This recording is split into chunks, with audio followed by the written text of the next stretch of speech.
Hello everybody and welcome back to the channel. My name is Invin. Today I'm going to be bringing you guys a guide on the Nuketown map. So if you're new to Nuketown this time or you need a refresher because you haven't played it for a while, this is going to be the guide for you. It's going to explain the best line of sights, the best positions to be in, the best places to ping people off head glitches and where to use them yourself, the best way to get camos on the map, the best guns which work well on this map, and the best score streaks to use as well. One of the most important things on Nuketown is making sure that your positioning is good. As you can see here in the gameplay, you want to be positioned alongside the enemies so they can't see you when they're running out of their spawn. Usually they come from one end, but be aware they do flip very rapidly on Nuketown, so be aware that the spawns will switch around very quickly.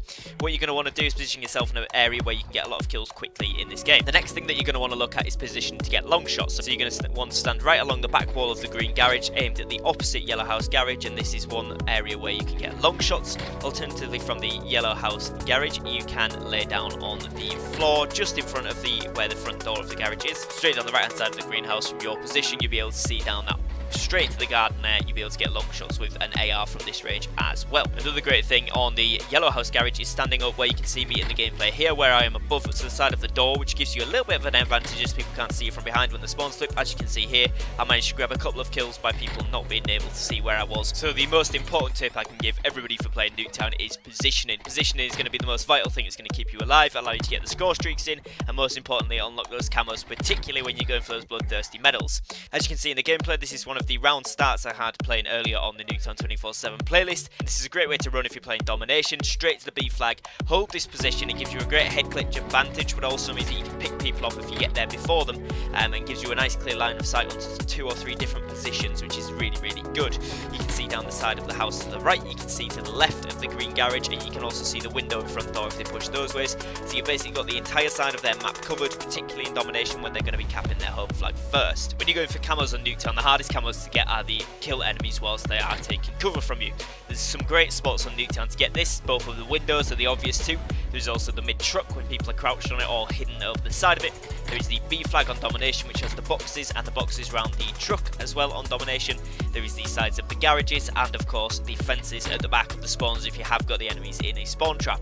All of these locations work and are fantastic for this challenge. So as a lot of you are going to be going for camos on Nuketown, one of the most important things to run is going to be the field mic. As you can see from the gameplay here, one of the best positions to place these field mics in is in the front inside of the houses. This keeps them out of the way of grenades, but also gives you great coverage of the middle of the map so you can see where those enemies are and rack up the kills towards your challenge. One of the best tips for Nuketown is on how to regain from a spawn trap, and the best way to do this is to play slow once you are in the spawn trap. Try and kill the players which are pinning you in your spawn. Usually there's 2 to 3 players doing this, down either side of the house and in the upstairs or downstairs of your building / garage. Once you've killed these players, move up, take control of your half of the map. Make sure you get that mid control going as soon as possible by taking your building and the sides of your map. And once you've done this, you'll be able to establish a few kills, potentially get some streaks in and regain the map. Particularly if this is domination, you want to be getting that B flag back as quick as possible if you're going for that dub. You're going to want to run flat jacket and tack mask if you can with perk greed. If you're not going to run both, preferably go for flat jacket in this situation, simply because of the amount of streaks that are available on Nuketown very quickly to a lot of players. So it's definitely going to be worth doing, as it's going to avoid you a few deaths during the run of this map. Some of the best guns you can use on Nuketown are going to be the SMGs, so your MP5, your Milano, your KSP. You're also going to want to use the ARs such as the AK and the Stig, and then your tactical rifles such as the M16 and the AUG, along with your snipers, the Pellington and the LW3. All of these weapons are really effective on Nuketown. Lots of the weapons do work. You might have seen some people getting kills with the shotgun, with the pistols, all sorts of things. Particularly at the moment, at the time of recording, it is double weapon XP, so I imagine a lot of people are going for challenges and grinding out camos. But obviously going forward, as this guide will be throughout the whole of Cold War, going further into the game, you're going to want to rock the best guns for the map. Some of the best streaks to use are the UAV and counter UAV, the napalm strike, the cluster strike, the artillery barrage. You've also got the sentry gun for hardpoint and domination. This is excellent. And then the war machine as well. If you are going for those gun streaks, don't forget the war machine does count towards those gun streaks. If you're on a particularly high one or you're close to the next streak, this can really help out. One of the main things to remember once you play in Nuketown is it is a 3-lane map. It's a traditional style Call of Duty map, so you've got the 3 lanes, both the sides and then the middle cut-throughs. So you've got the van, you've got the 2 cars at either side of the map, and then you've got the windows as well as the bottom of the houses and the garages.